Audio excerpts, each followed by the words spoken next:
Warning! This video goes extremely deep and extremely technical about YouTube, the algorithm, and how it destroys the mental health of YouTubers. If you're interested in any of these things, I highly suggest you enjoy your watch. Or, well, tear your hair out and you see the crumbling state of the YouTube society. If you don't care about YouTube and how it's affecting mental health of YouTubers and how that affects the content and the platform as a whole, well then, this may not be the video for you. I know it's not exactly recommended for YouTubers to tell their audiences, hey, this may not be the video for you, because people leave and then you lose watch time and then the video doesn't get promoted, and if it doesn't get promoted, it gets stunted in the algorithm, which will make YouTube think that your channel is dying and therefore not promote your other videos, putting you down a downward spiral of mental health where you lose your mind due to how broken the system is to just feed content to eyeballs. And I get ahead of myself. I talk about this kind of thing in the video. If you want to be a starting YouTuber, also, this is, I do think, a pretty good video to watch because I talk about the algorithm and conclusions that I've come to after speaking with dozens of other content creators who all suffer similar pains that I will be talking about myself, despite the fact that most people don't show that their mental health is always one butthole away from an orgy. But I'm rubbing my brain cells together to put out a video that took me a long time to research and write, and I hope that it proves useful to shed light on a topic that no one talks about. A lot of people talk about creative burnout, how YouTube creators need to take breaks, especially during January where ad revenue pays garbage and you don't make any money. So, oh my god, creator burnout, guys, I have to leave January. What a coincidence that I happen to be burnt out on January. It's not like I'm doing this for the money or anything, but I need to take a break during the month that we don't make any money. Meanwhile, here I am starting daily uploads again because I feel like I can really make some creative shiz. Not exactly a brilliant financial move, but creator burnout, I don't think that that is a correct terminology. I think that the terminology creator burnout is used because people don't want to talk about actual problems that they face. Yes, creators get burnt out, but I think it's more like mental health crisis at the verge of breakdown because YouTube put way too many fingers in my butthole at the same time and I didn't consent to any of them. Now, I'm not going to be talking about just pure mental health. I'm not a psychologist. I can only talk about personal experiences and the experiences of people that I've spoken to, but I am well versed in something else. I am well versed in YouTube. This video will be going extremely in depth into how YouTube set up a system that even while working properly, it is destructive to mental health. You see, I could be talking about all sorts of other crap, like YouTube treating people unfairly, demonetization, copyright, and all that, and I will get to that later on in the video. But the major crux of this video is how YouTube, even while working perfectly, breaks you. And also, this is part 1 of 2. Yes, long ass video, but part 2 will not be covering YouTube per se and how their algorithm in itself destroys you. It sounds so stupid to say out loud, but it's really the experience that a lot of people feel. And when I say a lot, I think more than 99% of creators feel this way. But part 2 will be talking about social interactions and how the YouTube ecosystem is centered on a platform causing mistrust, betrayal, clout chasing, and never knowing if your friend is your friend or if your friend wants to suck you off until they don't need you anymore. That's part 2. Part 2 is the incredibly toxic social environment of YouTube and a lot of behind the scenes stuff. And if you're interested in that, I would really appreciate you share. That would be sick. But this one is talking about the hard facts of YouTube and how that breaks YouTubers. Now, I don't think YouTube changed and tweaked its algorithm in a way to break YouTubers. They're in it for themselves. They're in it to get as many people watching ads on their platform as possible and sucking out as much money as they can. But by doing that, it created an ecosystem that's impossible to survive and thrive in without really beating your head against the wall. This is part 1 of the toxic YouTube ecosystem. This is talking about YouTube's system and how it's designed to break you. When everyone starts out YouTube, everyone has the same mindset, okay? That's already not true, but bear with me for a moment. I am going to create something sick. Through creating this something sick, people will start to watch it. Maybe I'll be able to make a living off of it. Maybe I'll be able to survive through YouTube and not need to toil in everyday society, which, let's be honest, is almost as toxic as YouTube's ecosystem.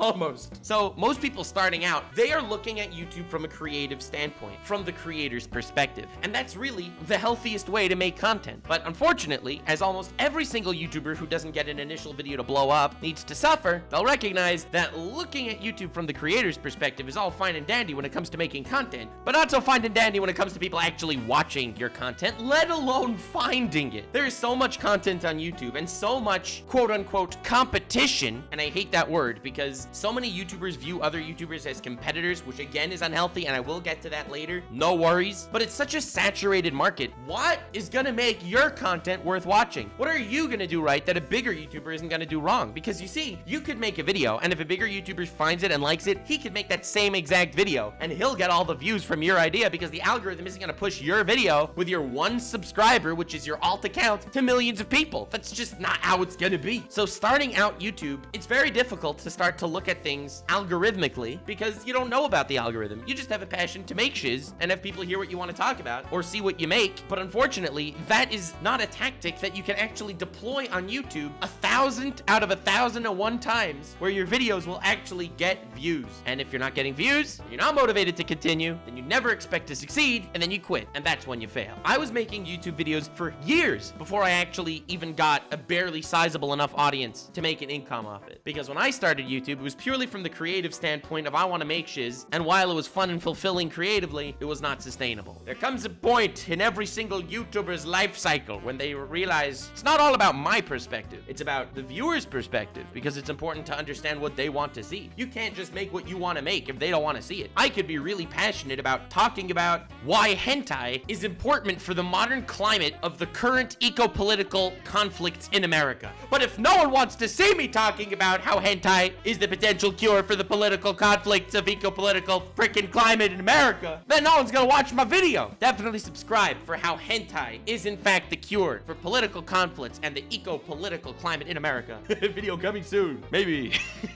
But no, people would much rather me talk about top 10 strongest anime characters, or 5 Marvel superheroes that can defeat Thanos, or why I hate X YouTuber. Man, people are interested in something like that. That's healthy for the current mental state of YouTubers, but not the point. Because while it's important to recognize your perspective of what you want to make and the viewer's perspective of what they want to see, there's a third player in this game, arguably the most important player when it comes to YouTuber success, and that is YouTube's perspective of how to play the game. Now, the idea of YouTube having a perspective is terrifying. Normally, you'd think that YouTube is all about people watching videos that they want to watch, but unless that video gets put directly in front of their face by YouTube, they ain't gonna never find it. And that's the important takeaway here. At the end of the day, you can make videos you want to make and you can make videos people want to see, but unless YouTube, that powerful third party that controls literally everything going on here, controlling them more than thoughts and femdom CBT videos, not that I've ever watched any of those because that does not interest me in the slightest. Let's just move on from this metaphor. Unless it appeals to Mama Susan Wojcicki, the CEO of YouTube, it ain't going nowhere. All of a sudden, you're juggling 3 things. What you want to make, what they want to see, and what YouTube wants to promote. And when I say wants to promote, I don't just mean clean content that's not edgy in the slightest and as bland as toothpaste. I mean, it also has to fit every other prerequisite of the YouTube algorithm's guide for promoting videos. And for that, you need to study the algorithm. You need to understand the algorithm. You need to appeal to the algorithm. And once you're appealing to the algorithm, with so much of your thought going into that being titles, thumbnails, video length, how the video is structured, well, less of the focus could be on what the viewer wants to see, and even less of the focus could be on what you want to make. But now, I've been tossing around the word algorithm a hell of a lot, like it's some evil beast, like it's actual hellspawn. And if that's the impression you got, I don't mean to confuse you at all. I want to be clear. That's exactly what the algorithm is. The fact that there is an algorithm altogether is scary. And we're gonna get into the nitty-gritty of how the algorithm, while working properly, is designed to make you fail. Before talking about the real hellscape of copyright, community guidelines, demonetization, all that crap that's kind of out of your hands that comes to destroy you. And I think everyone, whether they're a viewer or a creator, recognizes that those systems are ass. They're horrible. They're just, you put all your work in a video and you're humming a tune for 3 seconds. You just freaking hum Despacito and Luis Fonsi pops out of the ass cracks of the pavement and you just whacks your whole video with copyright. It's just hell. Yes, that's all rough and stuff. And we'll be talking about that and how that affects a YouTuber's mental mental health as well. But what no one talks about is that the algorithm itself is designed to break you. I'm talking about the algorithm working at 100% capacity. No wrenches in the plans, just the algorithm. This is how videos go viral. 2021 edition. I say 2021 edition because in the old days, it depended on if your content was good. I mean, YouTube a decade ago was promoting these really short animation videos. They were like 2 minutes long. They were funny as hell. They were usually edgy, and people liked them, so YouTube promoted them. Unfortunately, that does not really seem to be the case anymore, because you see, on a 1 minute long animation video, YouTube can't put a lot of advertisement. YouTube can put a lot of advertisements on a 40-minute long video, especially if it's a video that people are going to watch the whole thing. Like, for example, if that 40-minute video was a YouTuber, let's say Toddy Westbrook as a stupid example, making an entire 40-minute long video as essentially a hit piece to take down James Charles, another YouTuber that a lot of people like. So let's say a video like that. Well, that's a video that will get a lot of views because it's a relevant topic. People want to see it, even though it's basically all slander, and it's long as hell, so it has crazy good watch time. So the watch time is good, the click-through rate is good, YouTube will promote it. Well, that's a healthy video to promote on your website. Video got like 50 million views before it was taken down, but this is the stuff everyone knows. Everyone knows you got to appeal to the algorithm when it comes to click-through rate and watch time, which has made thumbnails and titles on YouTube kind of hell to scroll through. All of them completely over-exaggerating and no longer talking about what the video is actually about. When's the last time you saw someone review Naruto and title the video Naruto Review? Well, Naruto Review isn't nearly as exciting as I just watched Naruto and this happened! And then you have like extremely shocked face in the thumbnail with blood coming out of the guy's eyes and the Poggers expression, and then it's just basically a review of Naruto. Yes, this devolved to such a point where people realized this, and you got dude Pyrocynical, extremely popular YouTuber. He makes analytical content on video games, but he markets them as shit posts. He made a 2-hour-long video on Far Cry 3, but he titled it Fat Cry 3 with a meme thumbnail. It's just basically a review of Far Cry 3, but Far Cry 3 review would not do as well as Fat Cry 3. The entire YouTube system is polluted with this stuff. But again, this is stuff people know about. What people don't know about is how it's not just starting making YouTube videos that is extremely difficult, and it is, but it's continuing to make YouTube videos. And it's for those videos to do as well as your previous batch of videos, because again, every YouTuber's self-worth is somehow tied into numbers, which is extremely unhealthy, but it is the reality. People don't want to see you. Probably it's a problem with you, not a problem with YouTube.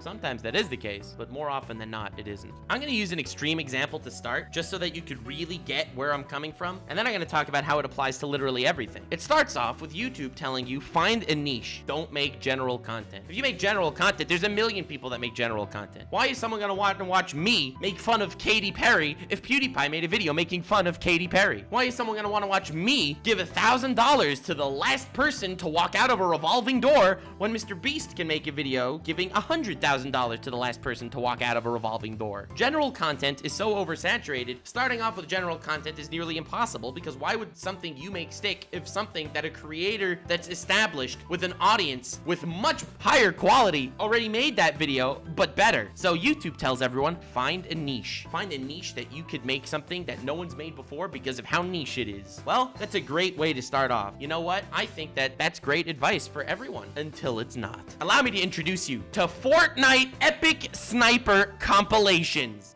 That's right, you heard correctly. Something that I never ever thought I would talk about on this channel, but unfortunately I have to prove a point. Even though Fortnite has become so much of a cringe fest, it definitely does do well to prove exactly what I'm talking about. When Fortnite was in full bloom, it was doing extremely well. Mr. X decided, bruh, I am going to make compilations of Fortnite snipers. This format has worked in the past. It worked with Call of Duty, it worked with all these other shooting games. Oh, why can't I do it with Fortnite? And he did, and it did well. Imagine every video you upload, it's just a useless compilation of Fortnite, and they all get 1 million views each. Ravenous 12-year-olds watching that thought-provoking content. And then one day, Fortnite is not so relevant anymore. People aren't really playing it. The new hot game on the market, Valorant. Valorant is a game that everyone is so excited about. It's time to upload epic Valorant moment compilation, laugh emoji, laugh emoji, laugh emoji. But that video is not gonna do well. Why not? Valorant is just as relevant now as Fortnite was then. So why isn't Valorant video getting as many views as the Fortnite video? Allow me to introduce you to another player in the game. This proverbial Satan of the situation, also known as the algorithm. You see, the way the algorithm judges your content on whether it's worth sharing or not is if I upload Fortnite compilation and get 1 million views, let's say I have 1 million subscribers, people ravenously excited to see the next Fortnite compilation, and I decide to upload the Valorant compilation. Well, I mean, these 1 million people subscribe for Fortnite. Maybe out of the 1 million of them, maybe 50,000 of them are actually interested in Valorant, and they'll click on the video. But then YouTube will be like, wait a second, hold up. This guy uploaded a video, and out of his 1 million fans, only 50,000 clicked on it.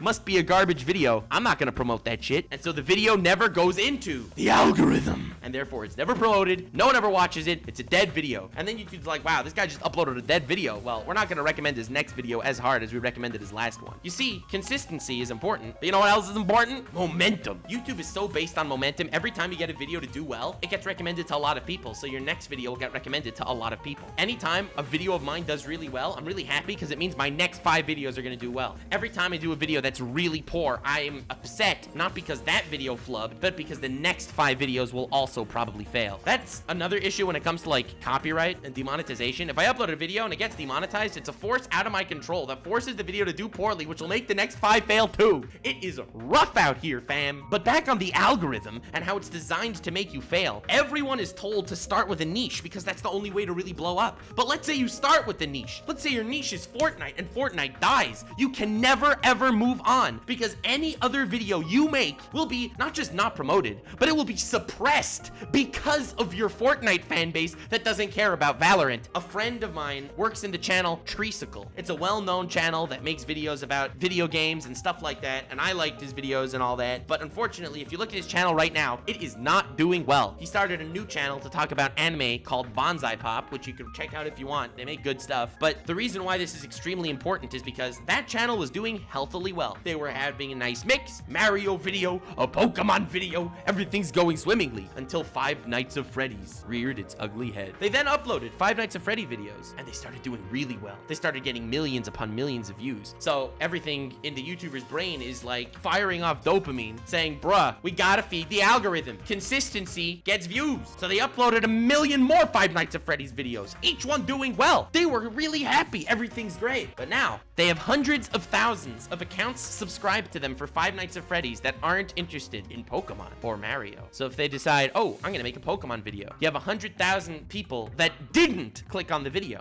And YouTube's like, wait a second, 100,000 people didn't click on the video when we showed it to them in their subscription feed. We're not gonna promote this shit. The channel is now dead. You see what I'm saying? Starting off with a niche is healthy, but unless you can break out of that niche somehow, your channel is doomed to failure when the niche in itself dies or when you don't have the passion to continue talking about it. And because of that, you're always hoping that one of your videos can catch on. It can actually hit the algorithm. It can actually do well. But time and time again, you will fail. You will do worse because the algorithm is working against you in this effect. And when that happens, so does the downward spiral of mental health. Every YouTuber doesn't just view their channel as a job. It's them. It's their personality on the internet. The internet is an alternate world where this is where I exist. And almost every single creator views their channel as an extension of themselves. And if the channel isn't getting the recognition that you feel it deserves or the recognition it once did, you feel like you are being discarded. You feel like you are no longer wanted or no longer needed, where you no longer feel fulfilled and no longer feel loved. You are, and I hate this term because it's so painful, but you are irrelevant. Starting off on YouTube is brutal. Everyone admits that. YouTube does not want to promote a starting channel. But YouTube also doesn't want to promote an established channel because you see, the way the YouTube algorithm works is over time, people will lose interest in you because that's a reality. Someone could be a huge fan of PewDiePie 5 years ago, but not a huge fan of PewDiePie today. And chances are they're still subscribed to him. They just don't really watch his videos. That subscriber is actively hurting PewDiePie's chance in the algorithm because every time that guy sees PewDiePie's video on his browse features or whatever and doesn't click on it, YouTube's like, well, that's another person that didn't click on the video. So older channels with established audiences, even with millions of subscribers, can sometimes really suffer. If you look at channels like The Game Grumps, for example, with between 5 and 6 million subscribers, and they were extremely relevant back in the day, their videos probably average about a 20th of their view to sub ratio. And that's because there are so many accounts that are subscribed to them that aren't clicking on the video, so YouTube views it as a video that people don't want to see, so they won't promote it. Why would they promote a video that doesn't get clicked on? The whole purpose of YouTube is getting views, so they're gonna promote shiz that gets views. So So if you have a channel that exists already, it is nearly impossible to go viral unless it's something that people actively want to click on because it's your niche. Do you see how brutal this is? Do you see how it's a system designed to fail? Well, not fail in YouTube's perspective, because YouTube's super happy with the way the system's going. All they need to do is promote Mr. Beast to every single pair of eyeballs on the planet because he's their golden boy right now and he makes great content, so I totally get why that is. But for everyone else, well, especially the older crowd, having a channel with 1 million subscribers of people that aren't so interested anymore means they're literally worse than a channel starting out. A channel starting out, at least it doesn't have 1 million people that didn't click on their video. A channel with 1 million dead subs means 1 million people didn't click on their video. Click-through rate plummets, YouTube doesn't promote it, channel dies. Now, YouTube decides, maybe if you have all these people that are subscribed to the channel that aren't really clicking on it, maybe instead of showing this video to the subscribers that aren't going to click on it, maybe it's worth showing them other videos instead, because YouTube wants views. And that's where the algorithm gets really interesting, where they stop showing subscribers the videos of the channels they are subscribed to, because YouTube decides, we know better. You clicked on that red button to subscribe and that bell to get notified. No.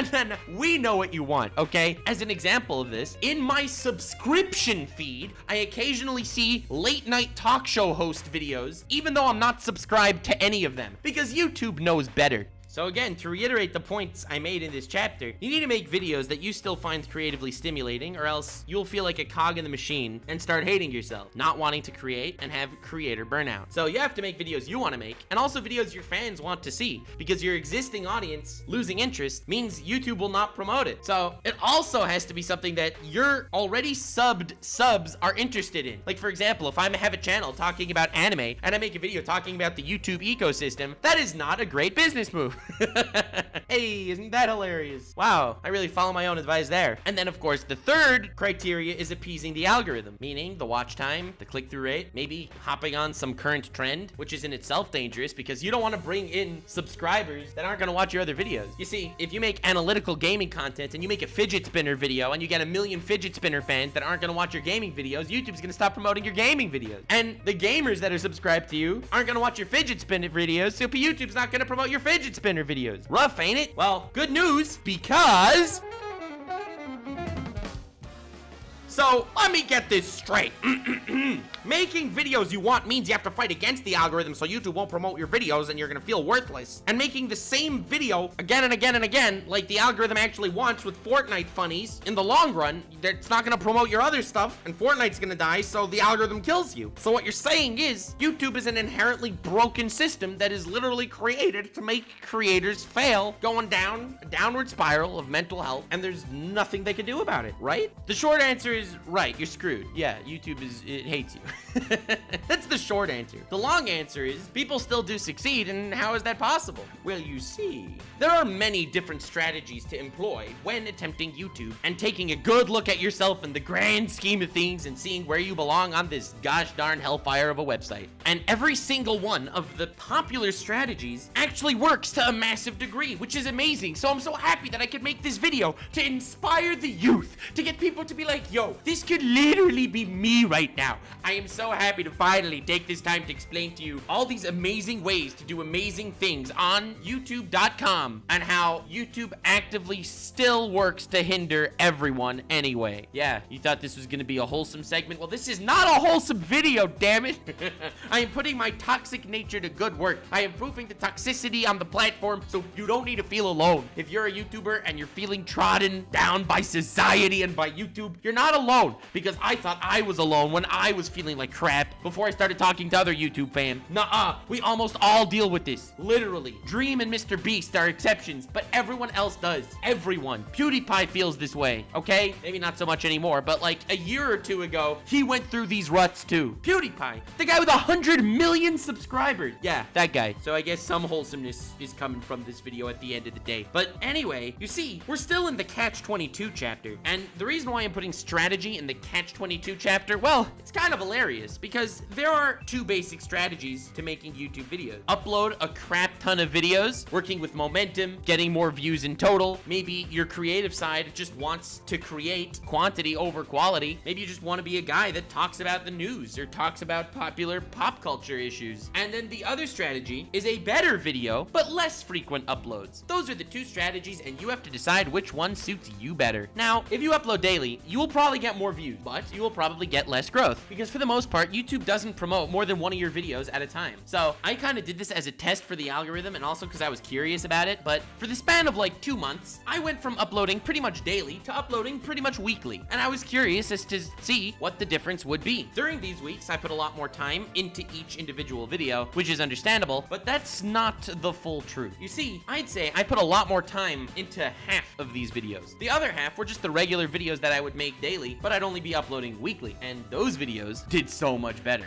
A common tactic used by YouTubers when they fall out of favor with the algorithm, since so much of your channel's health revolves around momentum. If you get some bad videos going, your next few videos are gonna be bad, and if your good videos are doing well, then your next few videos are gonna do well. A lot of YouTubers, once they're in a rut, like I was, before I uploaded my The End video, which marked a new era of my channel, for the few weeks before that, I was kind of in a rut. If you look at my videos before my The End and We Broke Up videos, the 4 videos before that all got between 180 and 220,000 views, which is extremely poor for me. Now, the common tactic to get back into the favor of the algorithm is to then upload something extremely clickbaity that your fans will watch, and then maybe some others will as well, but as long as it does well quickly. And that's why so many people, after a little bit of a rut, they post an extremely cryptic, "The End, we broke up, I am quitting." And usually they're just talking about some meme on their subreddit or something. In my case, my The End video wasn't as clickbait as most, although it was. My The End video was marking the end of that era of the channel where I wanted to try something new, and I'm really happy that I did it. But I did make it clickbaitier by making it look like I was ending YouTube altogether. So that put me in a bit of an upswing of the algorithm. And then, when I started uploading weekly for the test, the videos started doing better. Every single one did better than the last one. In the span of those 2 months where I uploaded only once a week, my 2 worst performing videos were both demonetized and actively suppressed by the algorithm for that reason. But aside from that, every single video was doing better. I just missed the fun of uploading daily content, and I missed the grind. So I ended up deciding to move away from that. But it was a good test for me to accurately gauge how the algorithm treats less uploads. They treat them much better, because if I'm uploading only once a week, then the people that watch my videos, they're gonna want to watch my videos since they only get me once a week. So they're gonna click on it. So a bigger percent of my audience is clicking on my videos, so YouTube will promote it. If I'm uploading daily and I upload something, a topic that people aren't interested in, well, then those people are gonna be like, all right, we can just wait one more day, so they won't click on the video. So the algorithm will be like, this video's worse, and the video won't do as well. But on the flip side, daily definitely does have a place on the internet, and on YouTube in particular, because consistency and momentum are such a huge thing. So a few good videos can give you a great week of uploads, whereas you don't have as much momentum if you upload less frequently. The catch-22 is both systems are inherently flawed, and both have upsides, and at the end of the day, it falls to you. But where this really becomes difficult is, let's say I'm a channel that uploads once a month, and I just really want to make a video talking about a certain topic. I can't. I am forced into the straitjacket of uploading once a month videos that consistently follow the same theme, and people recognize this. You have Dream, a YouTuber with 15 million subscribers that gets like 20-30 million views every single Minecraft video. He made a song recently and made an entirely new channel for the song because we are living in a state of absolute fear that the algorithm will hate you. And this dude is too big to fail at this point. I don't know, maybe he'll cheat on a speedrun or something and he'll get canceled. But aside from that,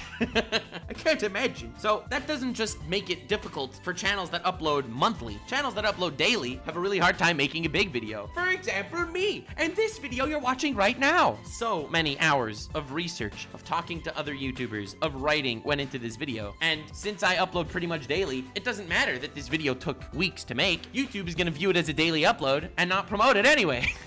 I mean, unless you guys share it around, because I think it's really important for everyone to see this, whether they're starting as YouTube, they want to know more about the YouTube system, or whether they just want to not feel alone and that everyone on YouTube is suffering equally, except for the people that are too big to suffer, that YouTube really likes. You see, YouTube has devolved into a platform that you cannot make the videos you want to make anymore, out of fear that you will be squashed by this impending doom that most channels befall. Unless they're really big, almost every channel dies. And this is why, with the dead sub counts, with just losing interest, with falling out of relevancy and feeling bad about yourself, YouTube is just built different, and it do be like that. Now, so many different things need to be weighed when it comes to uploading any video. YouTube promotes videos that that are monetized because YouTube wants to make money. So if you get a video demonetized, it won't do well. But also, if you have more ads in your video and more people watch your ads, YouTube will promote it more. Videos that are 8 minutes or longer have the ability to have mid-roll ads in the video. And if it has mid-roll ads in the video, YouTube makes more money because YouTube makes about 50% of whatever we make. All the ads that play on our channel, well, YouTube takes half of whatever they're paying, or like 45% or something. Some crazy number like that. We need like mass exodus to Pornhub, you know, a site that actually cares.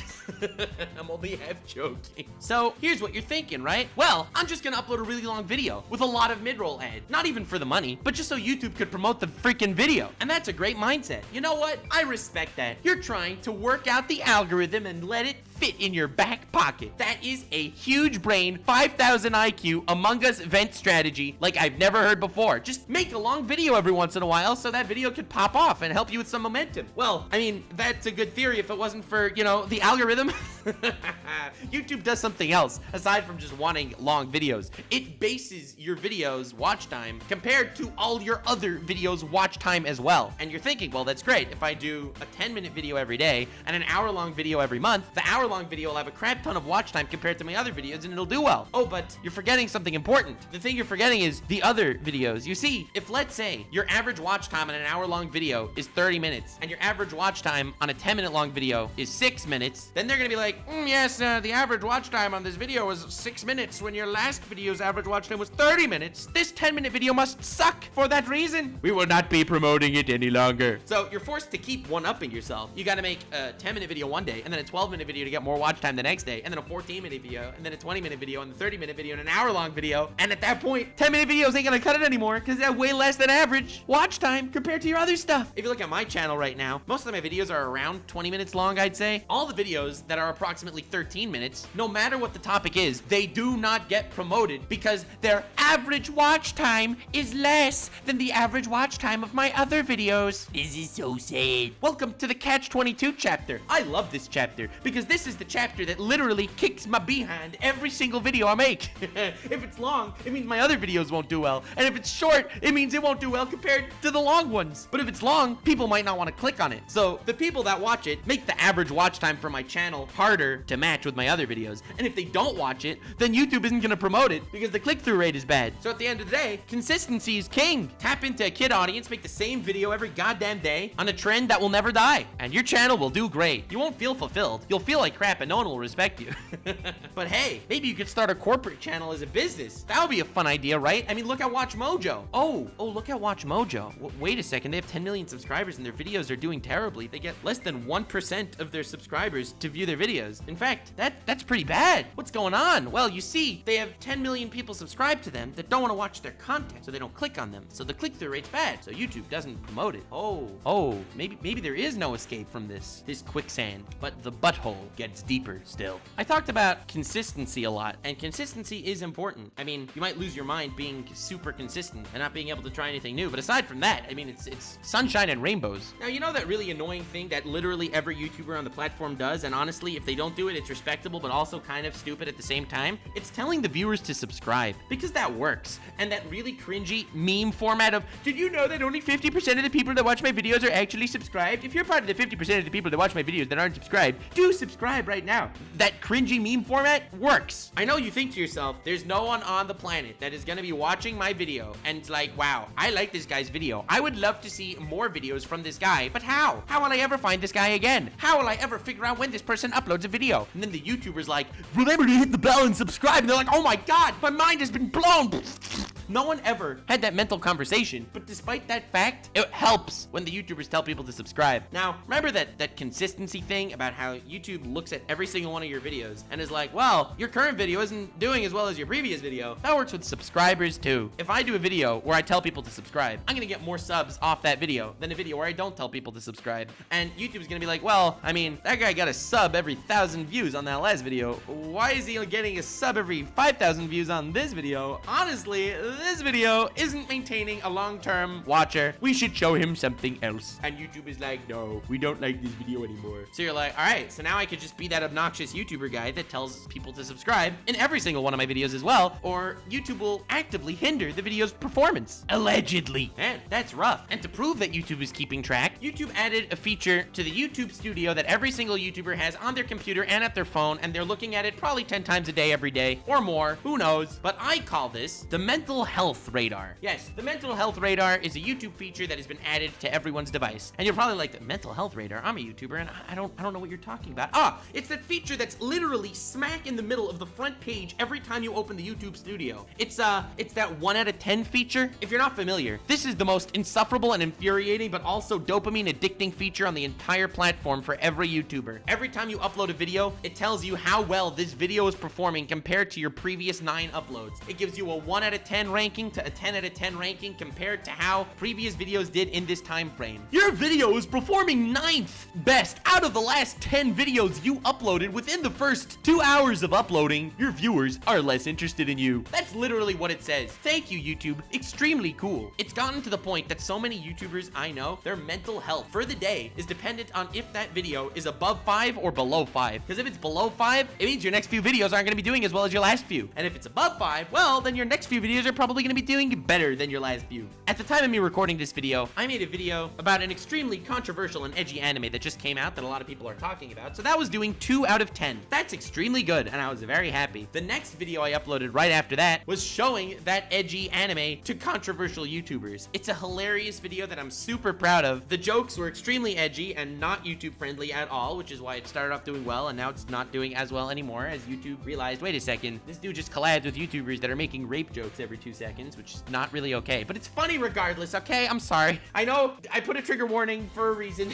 I'm sorry. But it was a funny video. I had to show this really edgy anime to edgy YouTubers. It was just too good. But the video was performing 2 out of 10. The video I uploaded after that is another video I was extremely proud of. It's a video where I made a new Discord account, and I went into Discord dating servers, and I kept telling people I was 15 years old, and all these 25-year-old dudes were still asking for nudes. It was basically Discord predator hunting. I'm the Chris Hansen of Discord right now, and I'm really excited to do another one of those because it was hilarious, and I probably saved people in the long run. Like, I actively did good for society, which is insane. But that video also did 2 out of 10. And now I'm like, whoa, wait a second, hold on. All 3 of those videos did 2 out of 10. I'm happy because obviously your mental health is completely dependent on if your video is numbered out of 10. Are you relevant or are you not relevant? But I just get 3 2 out of 10s in a row. I know that within the next week, I'm going to have a few consecutively really bad days because these 3 videos are going to dominate the top charts of my next few uploads. So I know that my next week is probably going to be flooded with 7 out of 10s, 8 out of 10s, and 9 out of 10s. Not 10 out of 10s because I recently had a 10 out of 10 video that was demonetized. YouTube didn't promote it all and it did extremely terribly, which ruined the day, but at least I'm not going to have any 10 out of 10s for a while because that video did so poorly. You see what I mean? This is the mental health feature that YouTube added to let everyone know exactly how their mental health is every day. Thank you, YouTube. Extremely cool. But being that it judges the video based on all the previous videos, it gives you all the stats and it tells you how YouTube's algorithm actively looks at the video. It tells you, oh, you got less subscribers on this video than a previous video. You got less views. You got less clicks. It got clicked less and recommended. It has less average watch time. Well, maybe it's a 2-minute long skit. Well, why is it that every YouTuber that actually does skits has a channel devoted to skits? Aside from Gus Johnson, he's an exception, and I have a whole theory as to why, but it's really not the point. Because if someone does a 10-minute video every day and then uploads a 2-minute skit, even if the skit is like goddamn hilarious and on a skit channel would get 1 million views, because those go viral because they get rewatched. So if something gets rewatched, it has over 100% average watch time, which is amazing, and it'll be promoted, but it has over 100% average watch time, but that's still only 20% of the watch time of your average video on your channel. So YouTube's gonna be like, ah yes, this video did really well looking at it in a vacuum, but we don't do things in a vacuum here, sir. We don't really care about the quality of your content. You see, your average video has a watch time of 10 minutes, and this only has a watch time of 2 minutes. That's bad. We're not promoting this. Thank you, YouTube. Extremely cool. Now, it's not impossible for it to blow up. I mean, it could get crazy amounts of rewatches, or it could get shared through Reddit or something like that, but base YouTube algorithm does not want that, and that's what really matters. Now, because of these constant up and downs that every single creator faces, every time someone's in a down and in a rut, it's extremely hard to get back in and up. The algorithm is actively working against you while you're in a down, so you need to do something to do something even bigger than you've ever done before to get back into the algorithm. Until that happens, happens, for those weeks of downer period, you feel like that is the end. The amount of times I felt like my channel is officially dead, only 2 months later for a video to do well and then many more to follow, are innumerable. When I first started doing decently on YouTube, there were so many times where I thought my career has ended. And it's not just me, it's everyone. When someone's in a rut, they don't think they'll ever get out of that rut. And it's a crushing feeling. Everything you've been working to so hard, it's over. That thing you love, you can no longer pursue that. Or, well, you can pursue it, but you'll no longer attain it. Everyone feels that way when their channel is in a downer.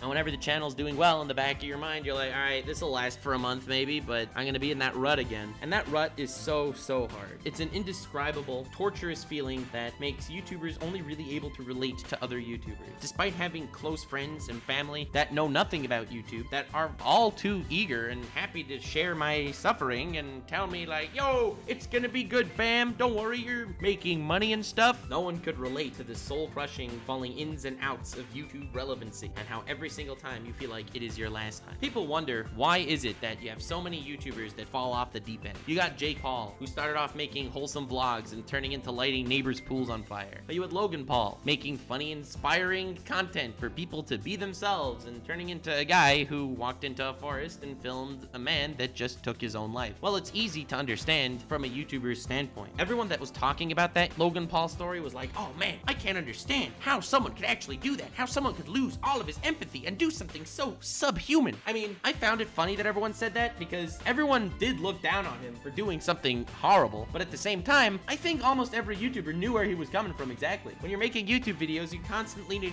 need to one-up yourself, because if you do the same thing and you're not one-upping yourself, sooner or later your fan base will become less interested, causing less click-throughs, causing less promotion, causing your channel to not get any growth, causing your channel to die, and causing you to become irrelevant. So you need to constantly one-up yourself. Someone who's already known for doing bombastic, spontaneous, and downright annoying things in public, yes, seeing how that can spiral out of control is so not far from the imagination at all. The dude needed to one-up himself, and eventually you see the views, you see the recognition, you see the fans, you see the growth, you see the money, you lose sight of who you are. And in that chase, in that impossible chase where you can never plateau or you know you're dead, you eventually become something that you do not like in yourself. From a PR perspective, I don't understand how Logan Paul thought that was a good idea, but from a human perspective, I could so see how the YouTube algorithm in itself fuels people to keep doing this. Mr. Beast, as an example, he's a much more wholesome YouTuber, I'd say. This dude got tens of millions of views with videos saying donating $10,000 to streamers. If he would make that video again, it would not do well. You see, now he's one-upped himself so much, he needs to make a video donating $1 million to streamers. That will do well. Whoa, he's never donated $1 million to streamers before. That's just an extremely linear example of what I mean by you're on a hamster wheel that is never ending, where you're always running uphill, constantly needing to one-up yourself or you fade into irrelevancy due to the algorithm itself. The way the promotion system on YouTube is working, it's to get more eyeballs on more advertisements. And by doing that, it destroys every single person on the platform's mental health in the process. And to be frank, they don't care. They know, but they don't care. You see, they have their golden boys.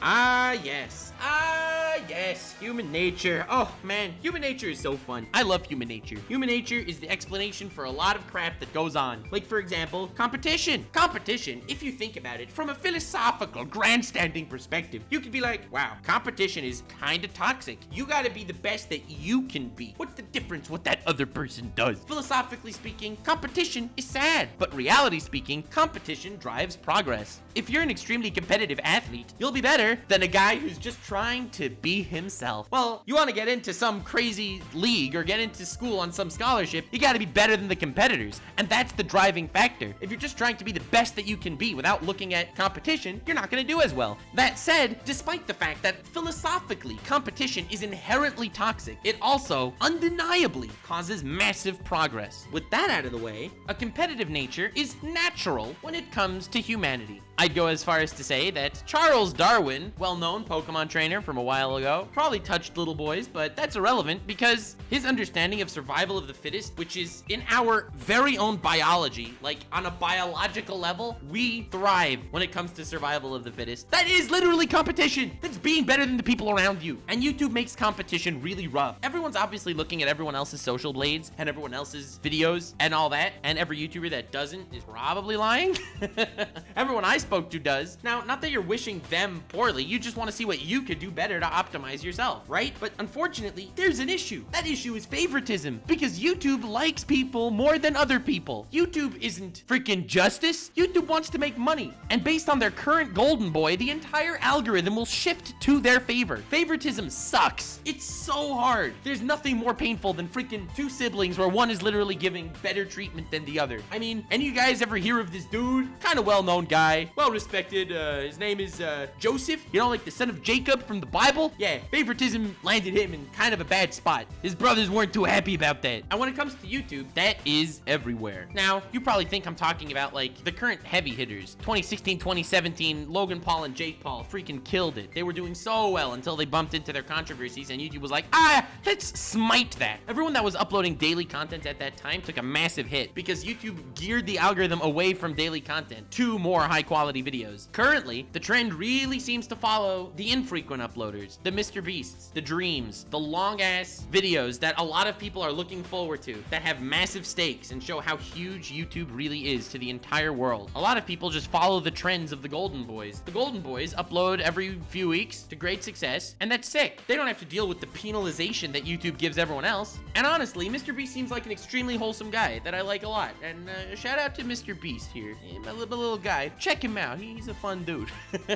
But it feels like crap anyway. You get your videos demonetized because you talked about a recent tragedy, but then you have Jimmy Kimmel talk about a recent tragedy on his late night show, and it's bombarded with advertisements. You talk about COVID and your entire video gets demonetized with warnings everywhere. This video is talking about COVID. I got a video of mine talking about COVID taken down, and I got a community strike for talking about COVID. Meanwhile, every late night show host talks about COVID, gets away with a fine, advertisements on the freaking video. The double standard is rough. The favoritism, it sucks. Because also, despite the fact that you know favoritism is going on, YouTube is trying to become television 2.0, you still have it in your heart that, wait a second, I watched Naruto as a kid, I saw Rock Lee, he was inspiring as hell. He had no magic talents, but through hard work and perseverance, he was able to do it. And that's the lesson that so many things teach you. And while to an extent that's true, with YouTube, it is not. No amount of hard work will make you fall into Susan's grace if Susan doesn't like you. If you're not as mainstream, or you're just a bit too edgy, or you hang out with the wrong crowd, well, YouTube's not gonna be so happy about that. And YouTube keeps making these shifts. Recently, YouTube has been promoting these shorts a hell of a lot. Dude, shorts are freaking everywhere. TikTok blew up and YouTube is gonna be like, bro, I could be TikTok too. And shorts are doing well, as well as promoting TikTok stars like crazy. The favoritism gets worse because you get a bunch of YouTubers that are already in a good standing as far as YouTube goes, and YouTube likes them, and then they collab, and it does even better. You got freaking James Charles collabing with a bunch of TikTok stars because, I mean, clout, obviously, because he's like 5 years older than all of them. And the top 5 things on trending will be James Charles video where he collabed with the TikTok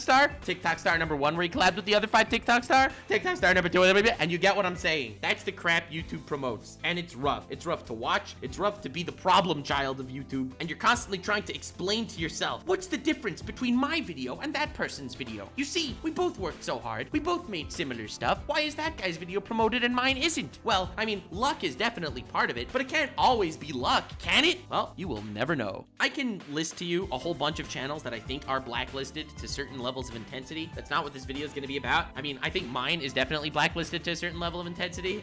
Absolutely, without even a shadow of a doubt in my mind. But I was talking to some ordinary gainers. Absolute mad lad. Great dude. And he had a very interesting outlook on it. He was telling me that he doesn't think some channels are blacklisted. He thinks the issue is every channel is suppressed. The only difference is how much they're suppressed. I thought that was such an interesting mindset to have, to look at YouTube through that lens, because it's probably true. Much as you want to theorize, much as you want to contemplate, there's so much that's out of your hand. But the issue is there's still so much in your hands. So you can tell yourself that it's luck that you're not doing well, but then you start wondering if it's a flaw in you yourself, and it's not just luck. And this self-reflection is extremely difficult to handle when there's no answers to your questions. YouTube doesn't like you. They make that clear because you can't contact YouTube in any way. You just have to deal with their terrible Twitter Team YouTube support system where they just answer copy pastas essentially in your replies. A friend of mine, Sid Snap, recently did a video where she was sponsored by somebody and linked it in the description, and YouTube took down the video and gave her a strike, saying that the link in the description was spam when it was literally the sponsor. And the sponsor on Twitter backed her up and said, yes, we are the sponsor for this video. So after reviewing it, YouTube responded with the copy pasta in her replies saying, no, we're maintaining this decision. The link is spam. I'm sorry. You get a strike. Slap on the wrist. And unfortunately, and this has been corroborated by way too many people, simple. A channel with a strike, all the other videos don't do as well because YouTube views them as problematic. Oh, you have a community guideline strike? You are a problematic individual. We will no longer be promoting your videos so much. My boy Oompaville, absolute legend, tried something pretty fascinating, I'd say, and it seems to have worked. His channel was in a rut for a few months in a row, and he was having it rough, man. I love Oompaville, and it's always rough to see him in a bad vibe. Like, in June, he gained 170,000 subscribers, which is insane. And then, for the next 6 months, he gained between 30 and 50,000. But right now, he gained 130,000 subs in the last month. Insane. And he doesn't even know what is different. Well, I have a theory what's different. In December of 2020, he decided he was going to do something very interesting. And I'm just mentioning this right here. If anyone else is willing to do it, I'm considering doing it just out of curiosity to see if it'll work. He deleted 56 million views worth of videos. He deleted every single video on his entire channel, which had like over 700 uploads. He deleted every single video that was demonetized, copyrighted, striked, or anything of that sort. Cleaned all that out, and YouTube started promoting him again. Wow! If that isn't interesting, I don't know what is. You can't say it's a coincidence either, because it's literally a month ago, right? Like, that's not a coincidence. That's YouTube actively blacklisting people based on their histories, which are bullcrap anyway, because most of the strikes are ill-founded. Copyright on YouTube is a joke. I made a video a week ago talking about gender equality, and I'm even scared to utter those words in this video right now. That video was me basically saying how a true advocate of gender equality is someone that treats men and women equally. If you would drop kick a man for doing something, you should drop kick a woman for doing the same thing. And it was a joke, and it's hilarious. Haha, very funny. That video is currently demonetized for hate speech. Hate speech. What? YouTube is not an advocate of true gender equality. Confirmed. But that's insane. That doesn't deserve to be flagged, and it was reviewed and confirmed to be demonetized for that reason. Are you kidding me? And because of that, I know other videos aren't going to be doing as well, because YouTube plays favorites. Why promote someone who has a hate speech video, which isn't hate speech, but they labeled it that way, when you could promote someone who is boring as hell that doesn't have a hate speech video? Sounds so obvious. You always feel like the problem child, because even the people that are doing well in their own right, they're not going to be comparing themselves to people that are doing worse than them. They're obviously going to be comparing themselves to people that are doing better than them, and they're going to be like, why are they doing better than me? I mean, I'm super happy for that dude that he's doing well right now. Honestly, I have a lot of friends that are doing better on YouTube right now than I am, and I'm super happy for them. Oompaville's killing it right now. Kudos to him. He's hilarious. But I have to wonder, what is he doing that I'm not? Maybe it's because I am inherently worse. Maybe it's because YouTube doesn't like me and I will never grow from here. Maybe it's because the people that watch me have lost interest in me. Maybe it's because I am irrelevant. Who knows? There's no answer. There's only question. And there's no one at YouTube to talk to either. No one at YouTube to even care about you even a little bit, which just makes it all the better. Your employer hates you and literally just sees dollar signs when they look at you, and it makes you feel like crap. Until now, glad to get this off my chest. Honestly, this video is a video made for my competition because I'm happy for everyone to do better on YouTube. Like, that would make me happy, and I hope this gets shared around, and I hope people see it because they think it would be useful to A, know that you're not alone mentally, and B, know all this info that I gathered and maybe get your videos to do better. But unfortunately, the current chapter is not as fun as the previous ones. All the previous chapters, fun as they were, yeah, we were having lots of fun with those. Those were all talking about the algorithm working perfectly without any hitches. We promote good content. We don't promote bad content, or at least that's what they say, even though it's absolutely not true. That is the algorithm working as planned to churn out more and more content for more and more eyeballs. But alas, the current chapter is when the algorithm hiccups. In all of the previous chapters, we talked about how the algorithm works in its base form. This is Super Saiyan algorithm we're talking about now. Copyright, demonetization, age restriction, community guidelines, claims, strikes, and everything else unfair and broken about this platform. Now, I don't inherently disagree with any of these things. There needs to be a copyright system in place. Like, I don't want to just re-upload episodes of freaking Tom and Jerry and get millions of views and get paid for it. That's stealing from the copyright holder. I totally get that. Community guidelines make sense. I mean, I totally get that you can't just, upload pornography on YouTube. That's not what YouTube's about. So if someone were to do that, it makes sense for them to get a community guideline strike. Demonetization is something I completely disagree with because it's essentially just YouTube's damage control, where they try their absolute hardest to make the advertisers that are paying them money happy while absolutely screwing over the middle class of YouTubers. And the worst part is, there are no rules to any of this. living in the internet age, boomers don't know about the internet, okay? So if they're the ones making up the copyright rules, obviously the copyright system is gonna be broken. If I hum Despacito for 3 seconds, my video shouldn't get claimed, and all of the money that I would make in this video should go to the Despacito guys. That makes no sense. YouTube also doesn't tell you all the parts in your videos that are copyrighted. They'll only tell you one part. So you could fight that one part, and then after you win that fight, they'll just claim a different part of your video. They could claim a 10-second chunk, and after you win that fight, they'll just claim a different 10-second chunk. That's when they have founded claims, at least somewhat founded. But the copyright system is so broken, I could literally go to any video about any topic and just copyright it for no reason. Imagine PewDiePie makes a video talking about anime, and I'm like, wait a second, I talk about anime. I could file a copyright claim for PewDiePie's video, and the way YouTube works is they don't want to get in trouble with any of the big media companies, so they let every claim work immediately, and then, only then, it could be fought. I could claim PewDiePie's video where he talks about anime, and I could say, I am the anime dude here, and I will win, and I will make all the money that that video is making until the claim drops. Then PewDiePie can fight the claim, and then I have 30 days to respond. So I can make all the money that that video made off the first 30 days, which is the vast majority of what that video is going to be making. Yeah, sounds broken. It is. The YouTube copyright game is a joke. And aside from needing to deal with that, it's the fear of needing to deal with that. The amount of times I've uploaded a video that's totally fine and doesn't get flagged by YouTube's auto copyright system, and then a day later gets copyrighted by some random dude just because I mentioned his name in the video, or some random song because I hummed that song in the video, that is brutal. Knowing that no matter how much work I put into a video, I could potentially see absolutely no income financially from the video because someone has a hate boner for me, and a lot of people do, is brutal. It's demoralizing. And the same with community guidelines and demonetization. Let me fill you in a little tactic that a lot of YouTubers have been doing to get around demonetization. Come closely. This is very important. Y'all want to hear this. A lot of YouTubers will upload a video and it will be monetized. Everything's gonna be great. But before making that video public, they will change the title to mass murder. And YouTube will be like, mass murder? That's not okay to monetize. So they'll demonetize the video. Then the YouTuber will request review for that demonetized video. YouTube will come, they'll watch the video. It'll be a wholesome video about, I don't know, My Little Pony. And they'll be like, all right, My Little Pony video. Doesn't matter that it's titled mass murder. It's not bad. It is totally copyright friendly. We'll monetize it. Then they monetize it. And then the YouTuber uploads the video as a monetized video. That is the current meta to avoid that cursed yellow dollar sign. I bet none of you knew about this, but I know a bunch of YouTubers that they will make videos that are completely wholesome in every way, but they will purposely trigger the auto flag system to get reviewed before they upload the video because it is so frequent that you have a video that's monetized and then you upload it. The second it goes live, it gets demonetized, which means A, you're not making money off it, and B, YouTube isn't gonna promote it because they're not making money off it. So it's a dead video no matter how much work you put in. Maybe they'll review it within the next 24 hours and then monetize it, but by then the momentum is gone, the hype is dead, the video is toast. F's in the chat, boys. The demonetization thing is brutal for so many people, and this meta, while working very often, is not foolproof. My gender equality video that I uploaded a week ago that is currently demonetized for the reasons I've mentioned, well, you see, that video was demonetized even privately. I requested review. They reviewed it with a human reviewer. They then deemed it worthy of all advertisers. They then monetized it after being confirmed by human review. Then I uploaded the video, and guess what?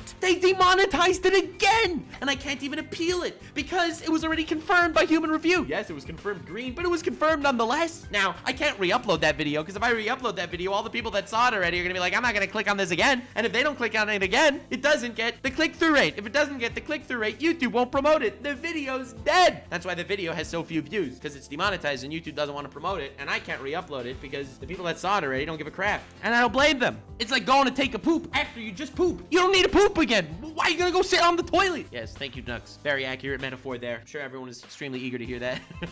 The reason why I titled this chapter the bullshit chapter is because it's completely out of our hand. Until here, the algorithm is somewhat understandable if you do crazy amounts of research. Not, of course, that YouTube will tell you anything about the algorithm. You just have to figure it out and whack your heads against other YouTubers and think and ponder endlessly for days on end as to whether this meme that you want to make might or might not absolutely ruin and destroy your entire channel, career, and life. Yeah, aside from that, at least the algorithm is a system in place. The stuff I'm talking about right now is the stuff that shouldn't exist, but is always a looming fear on our heads. There's a big anime channel by the name of Giguk. He uploads like once a month extremely highly edited, written, funny videos. They're good. I like them. And this absolute mad lad who makes completely original, transformative content one day woke up to a very sinister email. His entire channel lost monetization. Why? YouTube deemed his channel copyright. He's just a compilation channel, according to YouTube. Now, it turns out that wasn't true, and he managed to fight it and win it, but that was probably the most stressful 24 hours in his entire life. Imagine knowing that your career could be over in a blink of an eye. Pretty terrifying. And that could happen to anyone. That was a wrong flag. I know a lot of people, especially in the anime community, that YouTube's like, yes, this person is just compiling anime. Demonetized, copyrighted, career over. And that fear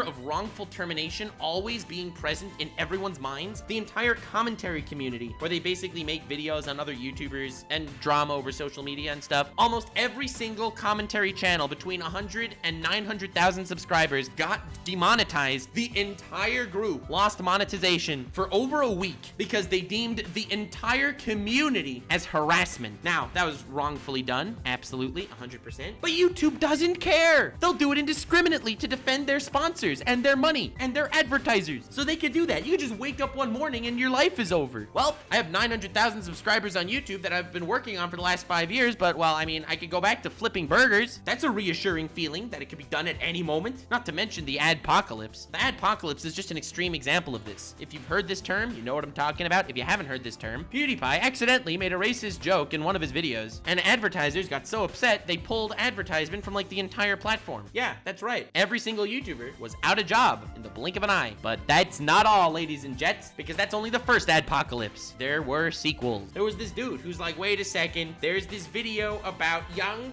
girls doing yoga, and there's a creepy guy in the comment section. I cannot believe YouTube promotes child pornography. F's in the chat. This is so sad. I can't believe this happened. Dude causes a social media shitstorm on Reddit, and the companies and advertisers are like, yo, we can't be promoting Coke and Pepsi on this. Whoa! And YouTube decides, well, let's just screw over everybody again. Let's go, YouTube, you absolute legends. And then there was Adpocalypse 3, COPPA. COPPA is the Children Protection Act, whatever the hell it stands for, where you can't monetize products that you are showing to kids. For example, all these toy channels and crap, legally, I'm not so sure they're monetizable. But unfortunately, YouTube got spooked. Wait a second, the advertisers are gonna get upset at us again. We're advertising on things that are directly for children. Let's maybe pull monetization from everything. And when I mean everything, I mean everything. Yes, this dude is talking about hentai. You know, Japanese porn? Yeah, you heard of hentai? Right. That dude's talking about that. But it's animated. All animated content is now officially content for children. Due to COPPA, this is too child-friendly and no longer monetizable. YouTube goes through a lot of phases where tens of thousands of people on the platform see their life flash before their eyes, and it's terrifying. And being in this constant state of uncertainty, whether or not you have a job the next day, is just so scary, especially knowing that your employer literally doesn't care about you. And again, this is all part of the YouTube algorithm operating as planned. When I say YouTube is a system designed to break you, I mean it literally. And everyone's like, haha, YouTube is designed to break you. That's funny. That's what someone would say if they're having a rough time. It's like saying McDonald's is designed to break you. No, I mean it literally. And I never have the patience to actually explain when I say it, but I mean, that's what this video is for. We are merely human beings, okay? We're not naturally ready to have millions of eyeballs upon us, and it destroys us. Every single YouTuber, big or small, ties their success to their numbers. And not just their success, they tie themselves to their numbers. They're not doing as well as they were a month ago. They feel like lesser people than they were a month ago. They feel like they are on a decline that they'll never be able to climb out of. It's so difficult because in an RPG game you're playing, you have different stats, you know, you have HP, you have a certain level, different skills, and that's what makes RPGs fun. You know, you can grow and stuff, and the system is designed to help you grow. There's someone that started playing the RPG a year ago that's a much higher level, but that's just some more thing that you could strive to, that you could someday pass that dude. And I totally see that appeal. Real life isn't as fair necessarily as an RPG, and YouTube, which is its own ecosystem in its own right, is even less fair than that. It's an RPG with favoritism. It's an RPG where you could just get banned for humming Despacito. It's an RPG where there's no guide, no rules, so much luck, and millions of people watching you. In real life, we don't have stats. We don't have a level stat floating above our head. We don't have attack stats, defense stats, or speed stats. On YouTube, we do. And it's so scary to literally see your subscriber count as your level, to see the amount of views on your videos as your different stats in different areas. It's not just that we tie our success to our numbers, or to the amount of money made, or to any of that. We literally tie ourselves to our channels, and our channels are given ranking. Our channels are an analytics page. We are not ready for something like that. The human mind cannot comprehend this way of looking at ourselves. Self-esteem is a really complicated topic that I'm not well versed enough in psychology to describe in a sentence, but I will anyway. Self-esteem is basically how you regard yourself. High self-esteem as well as low self-esteem can be destructive for different reasons. But the issue is, on YouTube, self-esteem isn't just an arbitrary way you view yourself. Your self-esteem has stats. The amount of subs gained in the last month, the amount of views in the last month, the amount of views in this month compared to the previous month, the amount of subscribers you have compared to how long you were doing YouTube. I know that this all sounds extremely petty because at the end of the day, if we looked at this as a regular job that we were doing, well, I am making a handsome income. Why am I complaining? Because it's mentally draining and taxing to have the algorithm work against you when you're viewing these stats as your lifeline. This is why it's so hard to relate to people that never suffered the YouTube system. I always love talking to YouTubers, no matter who, no matter their size. I am always happy to talk to them. Thrilled, not just because I've looked up to them for a while and finally got to meet them, but also because there's someone that can relate to what I am going through. And this is just on a pure technical level. This is purely this YouTube algorithm and our YouTube stats and analytics and how they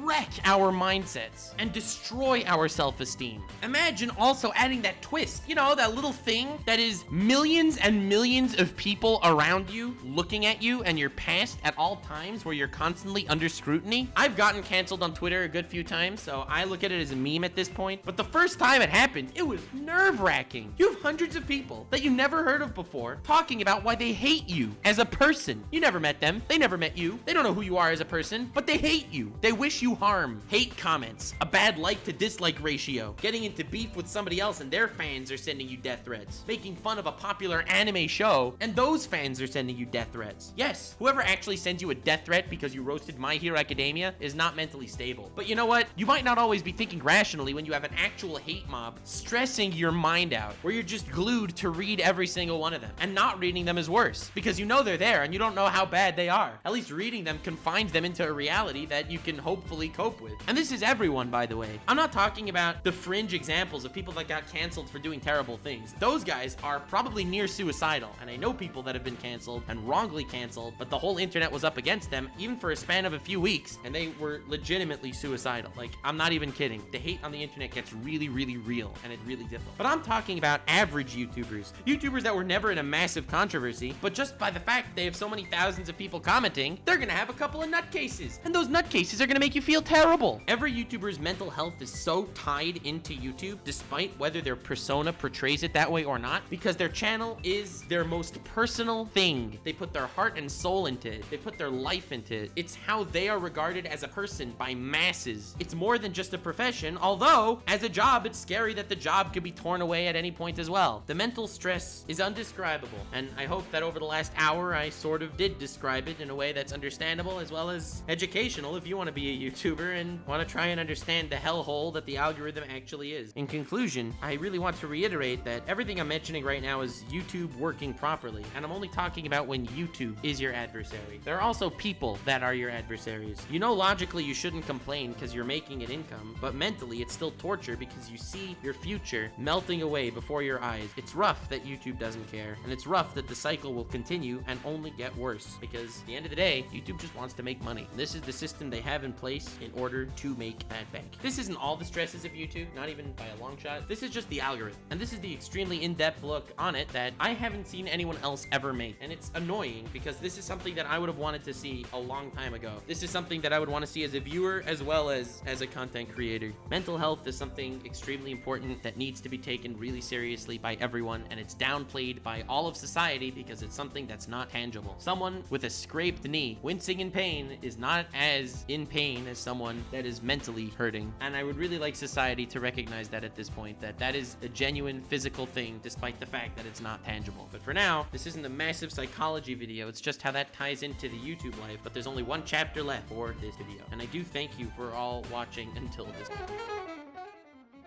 As I've mentioned in the introduction to this video, this is part 1 of 2. Now, these take a long time. Don't expect part 2 to be out tomorrow. My guess is within a month, because part 2 is probably going to be an even scarier video to make than this one, because it's going to be focused on interpersonal social relationships bred on YouTube and how soul-crushing a lot of it is. There is an extreme amount of where you're just being used, where you don't know if you're being used. Where are your friends real friends, or are they fake friends? Are they collaborating with you because collaborations get more views, or are they collaborating with you because they like you as a person? Will they betray you if they feel like the mob is against you, or will they stand up for you because they know that you're a good person? Behind the scenes, YouTube is scary. Every single community has dirt. Talking to people in the animation community, there's animation community beef behind the scenes. Talking to people in the anime community, there's anime community beef behind the scenes. There's a lot of beef behind the scenes everywhere, and there's just a lot of damage control making it not look like that. Unless you're in certain aspects where making videos criticizing people is literally breeding views, in which case everyone's mental health suffers, but at least they're making money off it. There's a lot of personal fault in all the betrayal and all the crap that goes on, the backstabbing and the slander, but there's also a lot of YouTube fault. YouTube promotes this. YouTube created an ecosystem where you thrive with this, so it is to be expected. Part 2 is going to be scary. This is just a YouTuber's inside info on the mental health of the creators and how it's affected by the algorithm. Next episode, how it's affected by people and how no one trusts anyone anymore and how that is terrifying. That all said and done though, I am excited for the future. I made a lot of genuine friends on YouTube and I am proud of how far we've come. I'm proud of what I'm about to make because I have a lot of exciting content on the horizon. I love creating and I love my community, and there's a lot of greatness that there is to say about YouTube as well. I'm not being hypocritical here when I say that the influencer lifestyle, not that I like that word, has a lot of ups and a lot of downs. It's important to recognize both of them, and it's not a contradiction if there are good aspects and bad ones. But this was the long-needed video about how YouTube is designed to break you. Thank you all so much for watching. Bit of a long one this time, I recognize that, and the algorithm will probably punish me for it anyway, but I wanted to make it, and that's just life, gamers. If you like this kind of thing, you know, talking about YouTube and the meta, as well as a more inside look and a lot of other shiz, I'm always happy to do that kind of thing, because while I started YouTube with a hobby of anime and other things that I'm excited to talk about, YouTube has really become a hobby of mine, and venting about it is probably also good for me. You could be my 1.7 million therapists. Definitely subscribe if you're interested in this kind of thing and future shiz. And I know it's not really my niche, and YouTube won't like it so much that I went out of my niche, but it's a video that I'm just happy is finally made. It's something that needed to be made, and I guess I'm the one to do it. Hope YouTube doesn't punish me for this. But that said, I think it's extremely important for people to actually see this video. Like, I cover a lot of important shiz, whether it's mental health stuff or the YouTube algorithm in general, and I think that this video can genuinely change someone's perspective of someone that is suffering, even if they don't realize that they are. And it can also make people that are suffering realize that they are not alone. I would appreciate anyone that shares this video around, other creators or other viewers in general, because I doubt the algorithm will be promoting this one all too much, being that it's out of my niche and it's way longer than usual and the click-through rate's not going to be good and other things that I've mentioned. But all shares would be really appreciated, as well as likes and comments and everything. I'm curious to hear your opinion on this, and if it's something that you like, I am willing to commit maybe to doing a big boy like this once a month. Just super in-depth, something that people aren't willing to talk about, but I think needs to be said. So once again, to everyone that's still watching here, about an hour and 10 minutes into this video, you're the best. Like, I really appreciate you. Have yourselves a most wonderful evening, and remember to stay weird, fam.